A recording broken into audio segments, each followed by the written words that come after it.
찬송가 20장으로 하나님께 찬양 드리겠습니다. 찬송가 20장입니다.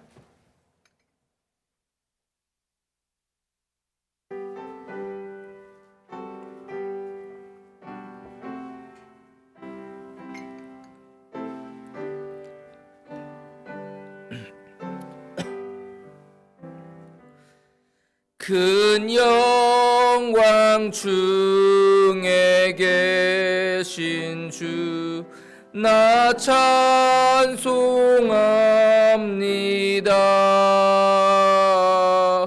영원히 계신 주 이름 나 찬송합니다.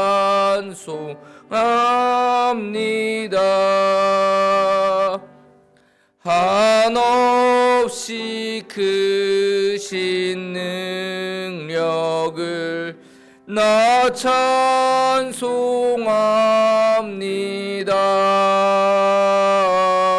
참되고 미쁜 그 언약 나 찬송합니다.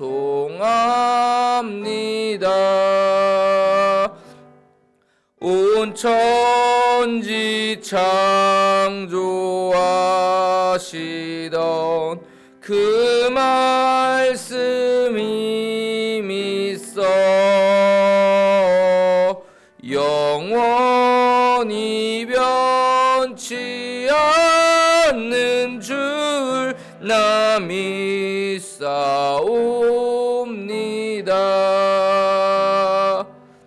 그 온유하신 주 음성 날 불러주시고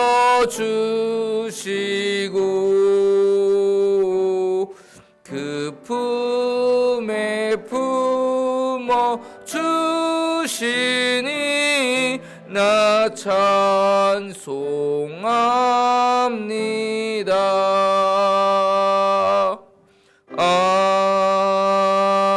아멘. 사도신경으로 신앙 고백 드리겠습니다.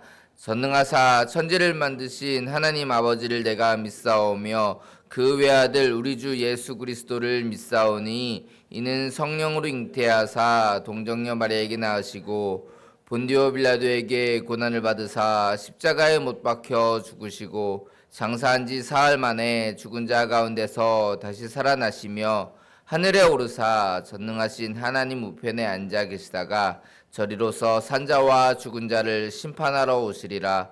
성령을 믿사오며 거룩한 공예와 성도가 서로 교통하는 것과 죄를 사하여 주시는 것과 몸이 다시 사는 것과 영원히 사는 것을 믿사옵나이다. 아멘.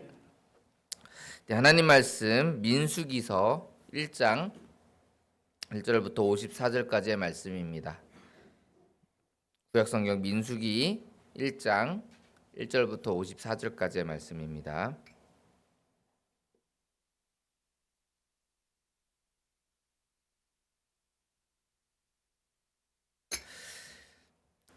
네, 구약성경 민수기서 1장 1절부터 54절까지의 말씀 저와 함께 교독해서 읽겠습니다.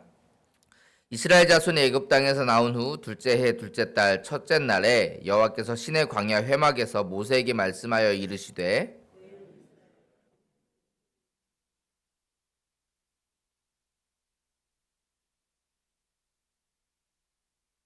이스라엘 중 20세 이상으로 싸움에 나갈 만한 모든 자를 너와 아론은 그 진영별로 계수하되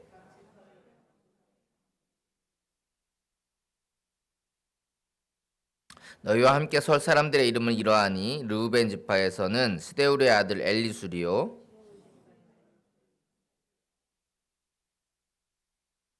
유다 지파에서는 암미나답의 아들 나손이요 스불론 지파에서는 헬론의 아들 엘리압이요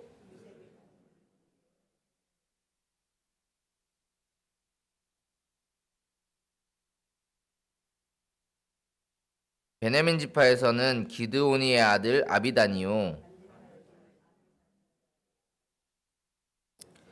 아셀 지파에서는 오그란의 아들 바기엘이요 납달리 지파에서는 에난의 아들 아히라인이라 하시니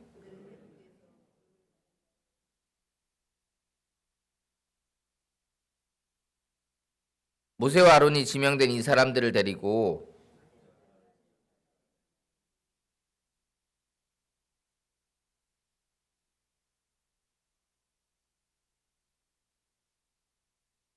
여호와께서 모세에게 명령하신 대로 그가 시내 광야에서 그들을 계수하였더라.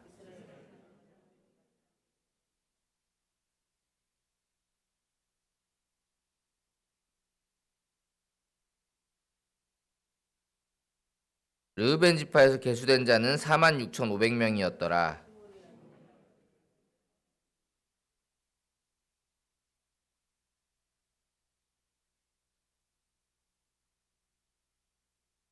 시므온 지파에서 계수된 자는 59,300명이었더라.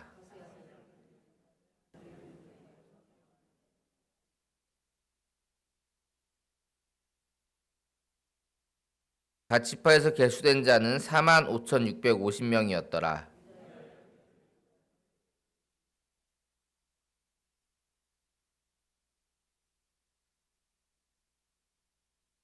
유다 지파에서 계수된 자는 74,600명이었더라.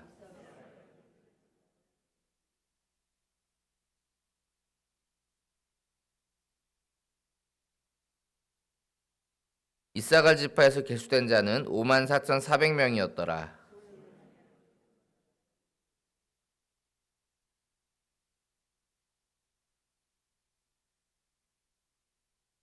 스불론 지파에서 계수된 자는 57,400명이었더라.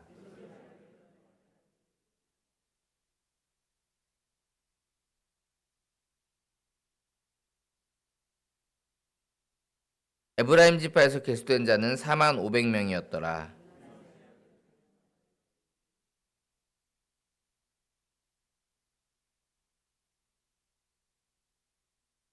므낫세 지파에서 계수된 자는 32,200명이었더라.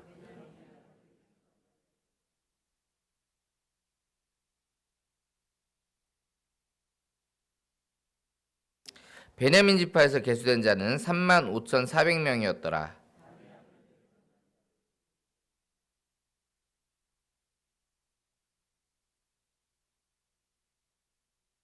단 지파에서 계수된 자는 62,700명이었더라.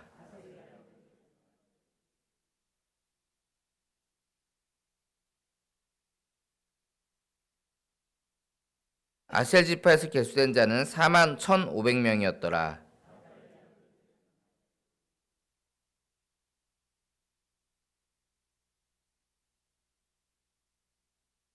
납달리 지파에서 계수된 자는 53,400명이었더라.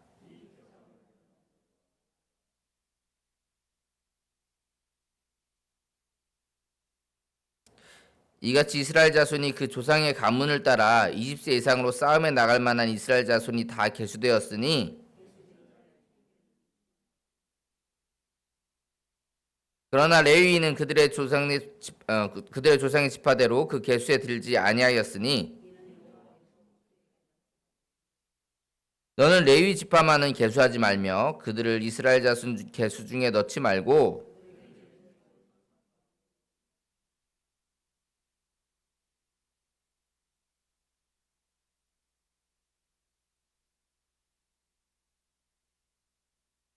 성막을 운반할 때에는 레위인이 그것을 걷고 성막을 세울 때에는 레위인이 그것을 세울 것이요 외인이 가까이 오면 죽일지며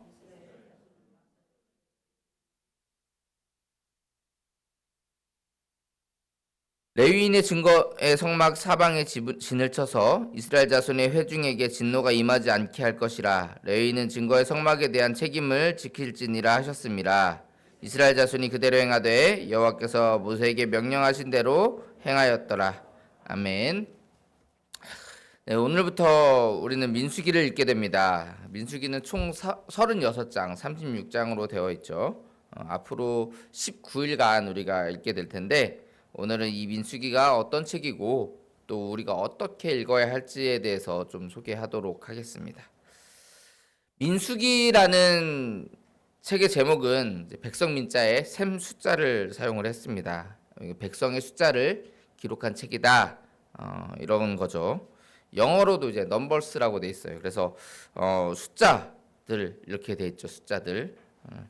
근데 이제 우선 이 책의 제목, 이 우리가 지금 보고 있는 민수기 또는 영어로 넘버스라고 돼 있는 그 제목은 70인역에서 유래된 제목입니다. 이제 70인역이라는 것은 뭐냐면 원래 이제 구약 성경을 기록할 때 사용했던 언어가 이제 히브리어와 아람어입니다. 이제 뭐 아람어는 히브리어와 아주 유사한 언어인데 원래 사실 이제 아람어의 범주 안에 히브리어가 들어 있습니다. 그래서 이제 고대 근동 지역에서 이 사용을 했던 언어인데 예수님도 이 아람어를 사용했었죠. 그래서 이게 그 아람어의 한 갈래가 히브리어였기 때문에 사실은 거의 비슷한 언어입니다. 그래서 읽는 데는 크게 뭐 다르지 않고요. 이제 뭐 조금 이제 여러 가지 뭐 이제 형식이라든지 또 어떤 단어의 뜻이라든지 이런 것들만 조금 차이가 있습니다. 아무튼 거의 이제 대부분은 이제 히브리어로 쓰였고요. 이제 다니엘서의 일부만 이제 아람어로 사용이 됐었거든요. 이 구약 성경은 이렇게 아람어와 히브리어로 이렇게 이루어져 있는데 구성되어 있었는데 이 히브리어 또는 이 아람어를 이제 읽는 것이 조금 이제 어려울 수 있기 때문에 이거를 이제 번역을 한 책이 바로 이 70인경입니다. 근데 이게 어떤 걸로 번역을 했냐면 이제 기원전 3세기경에 이제 알렉산드리아라는 곳에서 요 성경을 번역을 했거든요. 근데 이게 당시는 이제 헬라의 문화, 헬레니즘 문화가 융성했던 시기였죠. 그래서 사람들이 헬라어를 많이 사용을 했거든요. 뭐 지금의 영어처럼 사용했다라고 생각하시면 됩니다. 그래서 그 헬라어로 번역한 것입니다.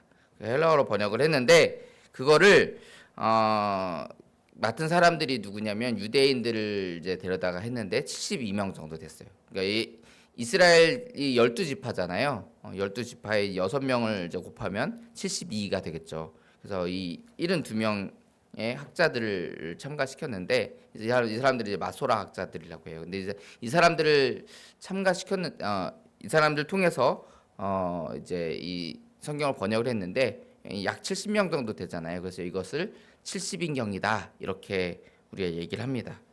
이 70인경에서 이 민수기를 이제 제목을 이제 책의 제목을 이제 얘기를 했는데 뭐라고 했냐면 아리스모이라고 했어요. 아리스모이. 그래서 이게 무슨 뜻이냐면 바로 숫자들이란 뜻이에요. 이게 숫자들. 그래서 이 숫자들이라는 이 뜻을 가지고 이 민수기라는 책의 제목을 이 70인경에 정했거든요. 그래서 그 책의 제목을 이제 가져와서 이제 영어에서도 넘버스 또 우리도 민수기 이렇게 말하고 있는 것입니다. 자, 그런데 이 히브리어 성경은 제목이 조금 달라요. 이 제목이 조금 다릅니다. 이제 뭐라고 돼 있냐면 베 미데바르 이렇게 돼 있습니다. 베 미데바르. 이제 미데바르라는 말이 뭐냐면 사막, 광야 이런 뜻입니다. 그래서 이 민수기의 히브리어 제목을 이제 우리말로 번역을 하자면 광야에서 이렇게 말할 수 있습니다. 상당히 좀 다르죠. 광야에서. 근데 이거를 이제 70인경에서는 숫자들 이렇게 얘기를 한 거거든요. 그러면 이제 왜 70인경은 숫자들이라는 제목을 붙였고 또 히브리어 성경은 광야에서라는 이렇게 서로 다른 제목들이 붙어 있느냐? 이제 그게 왜 그렇냐가 좀 중요하겠죠. 사실 제 개인적으로는 이 광야에서라는 제목이 조금 더 좋을 것 같다는 생각을 하긴 합니다. 그런데 왜 이제 70인경에서 숫자들이라는 제목을 붙였냐? 일단 민수기에는 숫자들이 등장합니다. 숫자들이 등장을 해요. 그 숫자들은 이제 우리 한글 성경의 책 제목처럼 백성의 숫자들을 기록한 거죠, 그렇죠? 백성의 숫자들입니다. 이스라엘 백성들이 출애굽을 한 이후에 이제 그 인구 조사를 한 거예요. 그 모습들이 이제 민수기서에 나타나거든요. 그래서 오늘 본문에서도 아주 생소한 이름들이 많이 나열되고 있죠. 뭐 각 지파야별로 뭐 이제 어떤 이제 우두머리들을 이제 얘기하고 있는데 제가 이제 뭐 그런 얘기를 드린 적이 있어요. 족보도 우리가 그냥 막 읽고 그냥 넘어가는데 그러지 말고 어떤 의미를 가지고 있는 것들이 많이 있으니 그 의미를 찾아보는 것도 굉장히 중요하다라는 얘기를 했어요. 그런데 사실 이 민수기에 나오는 족보라든지 이름들은 도무지 뭘 말하고 있는 건지 잘 모르겠어요. 저한테 딱 이 족보만 놓고 설교하라면 참 난감합니다. 그런데 이게 계속 나오거든요. 이 족보 이야기가 또 많이 나와요. 길게 나옵니다.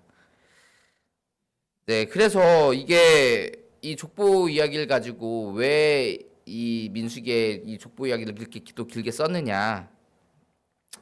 자, 이게 참 어렵습니다. 그리고 숫자들도 계속 나와요. 오늘도 지금 각 지파별로 막 숫자들이 등장을 하잖아요. 이것도 물론 나중에 이제 나오는 숫자와 오늘 처음 나온 숫자들 막 비교해서 막 이렇게 의미를 찾는 경우도 있고 그렇습니다. 그런데 일단 우리가 읽기가 너무 어렵잖아요. 그렇죠? 그냥 막 알지도 못하는 이름들이 생소한 이름들이 계속해서 등장하고 또 숫자가 막 계속 등장하고 이걸 뭐 우리한테 외우라는 건지 그죠? 너무 어렵잖아요. 그래도 일단 인내심을 가지고 읽기를 바라고요. 너무 이제 숫자 하나하나에 또 이름 하나하나에 집중하실 필요는 없습니다. 중요한 것은 우리 좀 3절을 좀 볼까요? 3절 같이 한번 읽어봅시다. 이스라엘 중 시작. 이스라엘 중 20세 이상으로 싸움에 나갈 만한 모든 자를 너와 아론은 그 진영별로 계수하되. 네, 이 지금 뭐 20세 이상으로 싸움에 나갈 만한 자를 계수한다 요 얘기가 뭐 계속해서 반복해서 나오잖아요. 우리 읽으셨지만 이스라엘 백성들의 숫자를 이렇게 각 지파별로 계수하는데 그 기준이 있습니다. 20세 이상으로 싸움에 나갈 만한 모든 자. 그러니까 하나님이 이스라엘 백성들을 그 숫자를 계수하게 하신 이유는 뭐냐면 전쟁을 준비하는 거예요. 전쟁을. 이제 이스라엘 백성들이 출애굽을 한 이후에 가나안 땅으로 나아가야 합니다. 그런데 그 땅을 정복하러 가야 하거든요. 그러면 그 가운데는 당연히 전쟁이 있을 수밖에 없습니다. 그래서 그것을 준비해야 해요. 그래서 그 준비의 첫 걸음으로 계수한 겁니다. 이스라엘 중에 싸움에 나갈 만한 자, 20세 이상으로 싸움에 나갈 만한 백성들이 얼마나 되는지를 조사하게 한 거예요. 그래서 숫자들 민수기라는 제목 역시 그냥 단순히 숫자 이게 아니라 이 이스라엘 백성들이 정복 전쟁을 하기 위해서 그 백성들을 계수한 수를 적은 것이다. 이런 의미가 있는 것입니다. 그래서 우리가 이 민수기를 읽을 때 민수기는 하나님께서 이스라엘 백성들이 출애굽한 이후에 이 광야에서 가나안 땅을 정복하기 위해 준비하게 하신 일들, 가나안 땅을 정복하기 위해서 준비하게 하신 일들을 기록한 책이 바로 민수기인 것입니다. 이것을 우리가 좀 고려해서 읽으시면 좋겠어요. 그래서 민수기라는 책의 제목은 단순히 숫자가 아니라 이 광야 가운데서 있었던 그 백성들의 일들을 같이 기록한 책이다라고 그 의미를 부여하시면 좋겠고요. 그리고 제가 아까 광야에서라는 책의 제목이 조금 더 좋겠다라고 생각을 한 것은 어쨌든 그 이제 제목만 들었을 때 조금 더 의미가 부여될 것 같아서 말씀을 드렸지만 이 민수기라는 제목 또 숫자들이라는 제목에서도 사실 그런 의미들이 다 들어 있는 것이다라고 우리가 생각을 하시면 좋겠습니다. 자, 그리고 오늘 함께 읽은 1장 뒷부분에서는 오늘 이제 레위인에 대한 이야기가 나옵니다. 이제 보시면 레위인은 계수하지 않았습니다. 그렇죠? 레위인은 계수하지 않았어요. 왜 그랬습니까? 레위 지파 사람들은 전쟁에 나가서 싸우지 않는다라는 거예요. 전쟁에 나가서 싸우는 것이 아니라 이들은 하나님의 성막을 옮기고 또 하나님의 법궤를 운반하기도 하고 이러한 일들을 담당합니다. 여러분 전쟁이 일어나면 한 사람이라도 더 그 싸움에 참여해서 숫자가 굉장히 중요하잖아요. 그렇죠? 막 숫자가 뭐 몇만이냐 몇십만이냐 막 이런 싸움도 되기도 하잖아요. 고대의 싸움은 더더욱 그랬습니다. 지금은 그나마 무기가 강력하면 숫자가 적어도 이길 수 있지만 이때 당시는 거의 뭐 머리 숫자로 싸움을 했다라고 볼 수 있을 정도의 상황인데 한 사람이라도 더해서 한 사람이라도 더해서 승리를 가져오는데 도움이 돼야 되잖아요.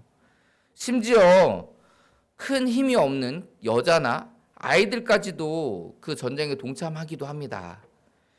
그런데 지금 하나님은 이스라엘 백성들 가운데 레위 지파 사람들은 전쟁에 참여하지 말라고 명령하십니다. 왜냐하면 이 전쟁은 사람의 힘과 능력 그리고 그 숫자로 승리하는 전쟁이 아니기 때문입니다. 오직 하나님께서 그들을 승리케도 하시고 패배케도 하십니다. 전쟁은 하나님께 달려 있는 것입니다. 그 하나님만 신뢰하고 그 하나님이 인도하시는 대로 나아가면 그 길이 가장 선한 길이라는 것을 보여주시기 위함입니다. 오늘 말씀 가운데 이스라엘 자손이 그 명령하신 대로 행하였다 이렇게 말씀합니다. 우리 54절 같이 읽어볼까요? 마지막 절이죠. 이스라엘 자손이 시작. 이스라엘 자손이 그대로 행하되 여호와께서 모세에게 명령하신 대로 행하였더라. 아멘. 사랑하는 성도 여러분, 우리의 삶도 이스라엘 백성들의 모습과 같이 광야를 걷는 것과 같지 않습니까? 그러나 그 가운데 하나님이 우리와 함께 하시고 우리의 머리털 하나도 그 세심바 됨을 기억하시기 바랍니다. 하나님을 신뢰함으로 또 그 인도하심에 순종함으로 나아가면 하나님은 우리에게 분명히 승리를 허락해 주실 것입니다. 그렇게 하나님을 신뢰하고 그 인도하심에 순종하는 모습으로 나아가서 승리의 면류관을 얻고 또 영광스러운 하나님의 나라를 소유하는 거룩한 주의 백성들이 다 되시기를 주의 이름으로 축원합니다. 기도하겠습니다. 사랑의 하나님, 오늘부터 우리가 민수기를 함께 살펴보게 됩니다. 하나님께서 이스라엘 백성들이 가나안 땅을 정복하게 하기 위하여서 광야에서 준비케 하신 것을 우리가 함께 살펴볼 터인데 주님 주신 은혜와 사랑을 다시 한번 우리가 기억하고 깨닫는 시간 되게 하여 주시옵소서. 또한 오늘의 말씀과 같이 하나님을 온전히 신뢰하여서 우리가 사람의 힘과 숫자와 그 능력을 의지하는 것이 아니라 오직 하나님만 의지하고 하나님만 신뢰함으로 하나님의 말씀에 온전히 순종하며 나아가는, 그래서 승리의 면류관을 얻는 거룩한 주의 백성들이 다 될 수 있도록 주님 인도하여 주시옵소서. 날마다 함께 하실 줄 믿사오며 거룩하신 예수님 이름으로 기도합니다. 아멘. 네, 우리 찬양하고 기도하실 텐데요. 특별히 우리 어제도 제가 말씀드렸지만 우리 소년부와 우리 청년부가 이제 캠프와 수련회를 진행하고 있습니다. 이제 오늘까지 진행되는데 끝까지 주님께서 함께 하시고 은혜 베풀어 달라고 기도해 주셨으면 좋겠습니다. 찬양하고 기도하겠습니다.